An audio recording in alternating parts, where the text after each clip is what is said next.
Hi traders, it's Jitan here and welcome to TradersTV. Today we're going to be talking about what we can learn from the markets in 2017. It was a big year full of massive different trading events.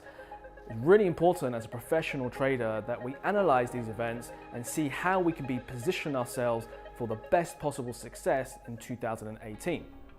So what can we learn from the markets in 2017? Well, let's have a look at the first thing. The first thing is this: stock markets move based on earnings rather than fundamentals. So what do I mean by that? Well, if you think about this year, in 2017, there have been so many reasons that the media have said to short the stock market. We've had increasing interest rates, which makes it better for savers to put money into cash rather than the stock market because of increasing rates in the US, for example. We've had tensions in North Korea, which is supposedly going to call the end of this stock market bull run. We've had the Russia allegations, we've had Trump. There's been so many different reasons cited in the financial media to potentially sell a stock market index, and all we've seen is that the stock market indices, especially in the US, have been moving to all-time highs almost on a weekly and a monthly basis. That is because stock markets move based on earnings rather than anything else. So each year we've got 4 different earnings announcements. We have the earnings for quarter 1, quarter 2, quarter 3 and quarter 4. And it's the health of stock markets and companies that are going to dictate the future of where the stock market is going to go. The reason for that is because the stock market is an amalgamation of all the biggest companies listed on that stock exchange. The S&P 500, the 500 biggest companies listed on the New York Stock Exchange. If earnings are good, it means that companies are making more profits. It means that if they're making profits, investors want to buy a piece of that company because they could be making more profits in the future, which they'll share with shareholders. So we start to see investors buy into companies, which lifts up the overall index. So earnings announcements and how earnings season has developed is going to be a huge indicator to the health of the stock market. And we've seen that in 2017. We've had strong earnings in quarter 1, 2, 3 and 4 based on some of the policies that Trump has enacted, the tax cuts and the repatriation of funds and things like that. That has made earnings seasons pretty good, which has helped lift stock markets within that sector. Okay, so that's the first thing.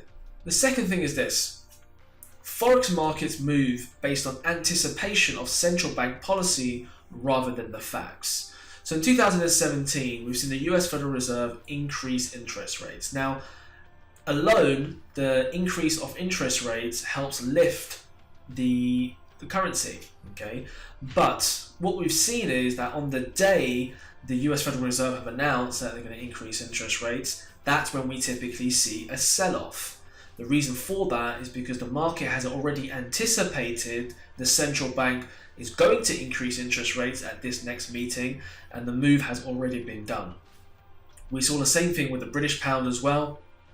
British pound was rallying higher before the Bank of England Governor Mark Carney announced an increase in interest rates, and literally on the day of that news announcement, the British pound sank and gave back pretty much all of its gains over the past week. So the key lesson here is that markets move on anticipation of a future event rather than the fact of that event happening.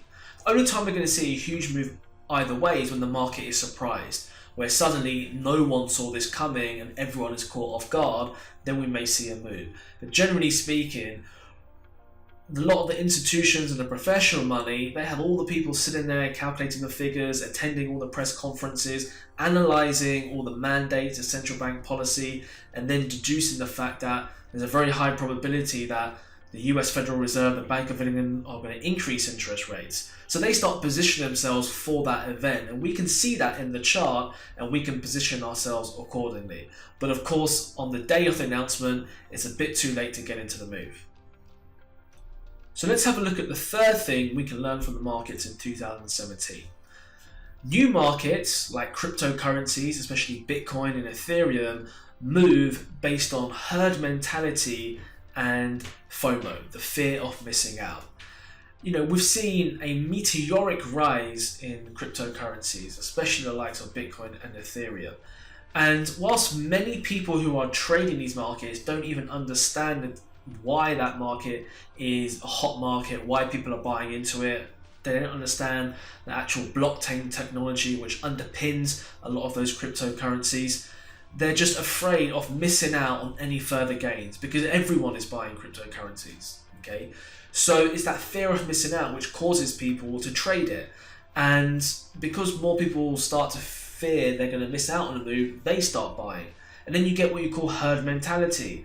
Because this person is buying it, I feel like I should buy some. Because we're now both buying something, other people will think, well, they're buying it, maybe I should buy it as well. And you start to get what you call herd mentality. Okay, and this always happens in new markets like Bitcoin and Ethereum, where you get that herd mentality, and you still get that within stock markets, within Forex markets, commodity markets as well. That's how trends are developed. But you start to see just how similar market behavior is to human emotion. And that's the great thing about trading the financial markets. As much as we have our technical indicators and things like that, they're all based around identifying the repeatable patterns in human emotion and human decision making. So let's have a look at the fourth thing we can learn from the markets in 2017. Political uncertainty weighs heavily on a domestic currency but can boost the local stock market. Now this is quite counterintuitive. You know, the political uncertainty when Trump got elected, everyone thought it'd be the end of the world. Okay, and what happened was that the US dollar fell on that news. Okay, but the S&P 500, the US 30, all the local stock markets, American stock markets, pushed higher. And we always see this divergence. We've seen the same thing with the British pound. The political uncertainty over Brexit has caused weakness in the British pound, but the UK 100, the FTSE 100, has lifted to all-time highs. That's because of the correlation between a domestic currency and the local stock market. Typically speaking, and doesn't happen all the time, but typically speaking, a weaker currency can lead to a higher local stock market because exports become a little bit cheaper and the local stock market becomes cheaper for foreign investors because the currency is quite low. So we see that happen all the time, and we've seen that happen in 2017 with the US markets, the UK market, and especially with the Euro and the German 30 index. So those are the four things that we can learn from the markets in 2017, and something that we can surely be using to our advantage in 2018. Hope you found that video to be of value. As you can see, it's quite important and quite useful to look back at historical events to try to ascertain what is happening now to give us the best chance of finding high quality trades in current market conditions. If you're looking for a little bit more information, then click on the link below, register for one of our free Forex trading workshops, the one that is closest to you. We hold them all around the UK. For now, I'm going to see you on the next video.